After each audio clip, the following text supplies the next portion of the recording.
Hello दोस्तों, आप सभी का स्वागत है हमारे यूट्यूब चैनल पे। आशा करता हूँ कि आप सभी स्वस्थ हैं।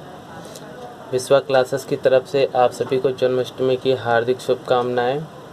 तो जैसा कि हमने लास्ट क्लास में अपने क्लास 12th का फ्री सिलेबस डिस्कस किया था, जो कि 30% रिड्यूस हो गया है। तो आइए देखते हैं कि आज पहली यूनिट के पहले चैप्टर में हम लोग क्या पढ़ने वाले हैं। तो ये हमारे पहले यूनिट के पहले चैप्टर की पहली हेडिंग है, जिसका नाम है इलेक्ट्रिक चार्ज। यहाँ पे पहले जानेंगे इलेक्ट्रिक चार्ज क्या होता है, इसकी हिस्ट्री क्या थी।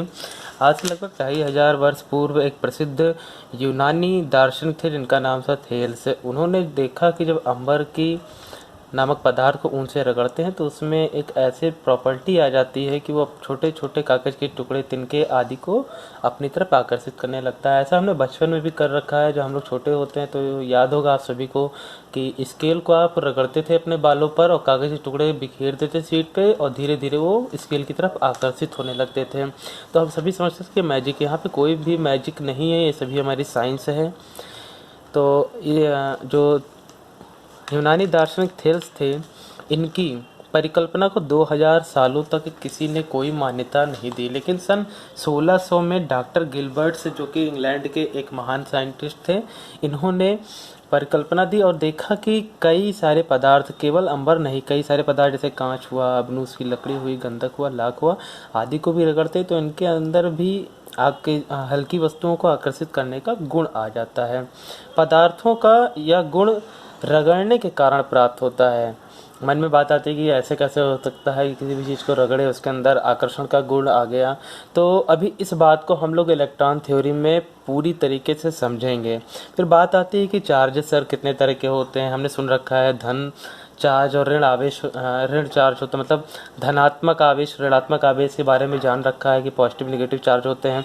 इसकी प्रकृति के भी बारे में जानते हैं। जब चार्जेस हमारे समान होते हैं तब क्या होता है, जब चार्जेस हमारे अपोजिट होते हैं तब क्या होता है। जैसे कहते हैं कि जब हमारे चार्जेस निगेटिव और पॉजिटिव होते हैं तो दोनों के अपोजिट है, दोनों अट्रैक्ट करते हैं, एक दूसरे को आकर्षित करते हैं। लेकिन जब चार्जेस पॉजिटिव पॉजिटिव या निगेटिव निगेटिव मतलब एक ही समान चार्जेस होते हैं तो एक दूसरे को रेपेल करते हैं। ऐसा क्यों होता है, या आगे जब हम लोग फोर्स लाइंस पढ़ेंगे तब हम समझ पाएंगे, वहाँ पे इस कॉन्सेप्ट को क्लियर कराया जाएगा।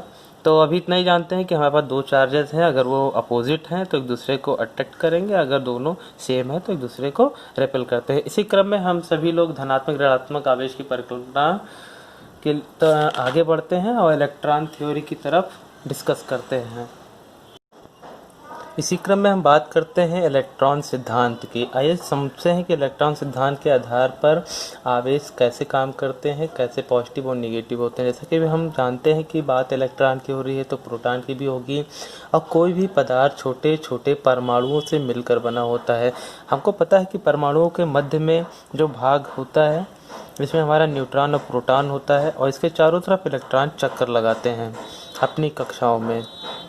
बात आती है कि कोई भी परमाणु जब किसी इलेक्ट्रॉन को निकालता है, यानी कि उसमें एक इलेक्ट्रॉन की जब कमी आ जाती है तो उस परमाणु पे प्लस चार्ज आ जाते हैं। जैसे कि हम एक सोडियम ले लेते हैं Na, हमको पता है इसका परमाणु क्रमांक 11 होता है। इसमें से जब एक इलेक्ट्रॉन निकल जाता है, आपने केमिस्ट्री में भी पढ़ रखा हुआ है, तो उस पर +1 का चार्ज आ जाता है। इसी तरह जो हमारा क्लोरीन होता है, क्लोरीन का 17 होता है एटॉमिक नंबर। ये जब एक इलेक्ट्रॉन ले लेता है अष्टक पूरा करने के लिए अपना, तो इस पर एक निगेटिव चार्ज आ जाता है। तो इलेक्ट्रॉनिक सिद्धांत के आधार पर हम देखते क्या है कि बाह्य कक्षा में से जब एक इलेक्ट्रॉन निकलता है तो उस पर पॉजिटिव चार्ज आ जाता है और जब वो एक इलेक्ट्रॉन ले लेता है तो उस पर निगेटिव चार्ज आ जाता है।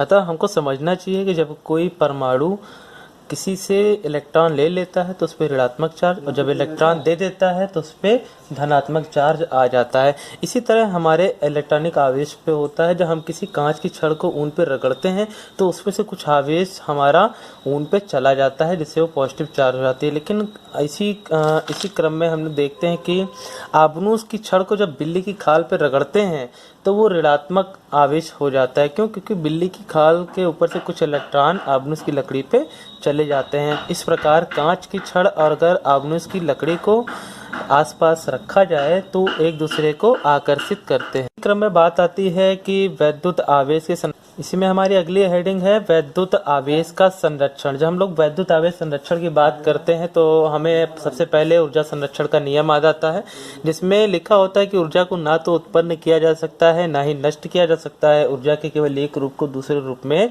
बदला जा सकता है। ठीक इसी प्रकार हमें आवेश संरक्षण के सिद्धांत में भी समझना है कि जैसे कि हमने अभी एक एग्जाम्पल लिया था कि कांच की छड़ को जब ऊन पे रगड़ते हैं तो छड़ का कुछ आवेश उस ऊन पे चला जाता है और छड़ पॉजिटिव आवेश और ऊन पे नेगेटिव आवेश आ जाता है। तो बात समझने की बात है कि आवेश यहाँ पे ना तो उत्पन्न किया जा रहा है ना ही नष्ट किया जा रहा है, केवल उसका ट्रांसफर एक पदार्थ से दूसरे पदार्थ पे हो रहा है। यही हमारा वैद्युत आवेश संरक्षण का नियम है। तो आज हमने लगभग 5 हेडिंग पढ़ी है। पहला कि आवेश क्या होता है, आवेश की हिस्ट्री क्या है, इलेक्ट्रिक चार्जेस क्या हैं, पॉजिटिव कितने तरह के होते हैं, पॉजिटिव होते हैं, निगेटिव होते हैं, इनकी इलेक्ट्रॉन परिकल्पना क्या है, इस बारे में हमने पढ़ा, और आवेश संरक्षण का नियम क्या होता है।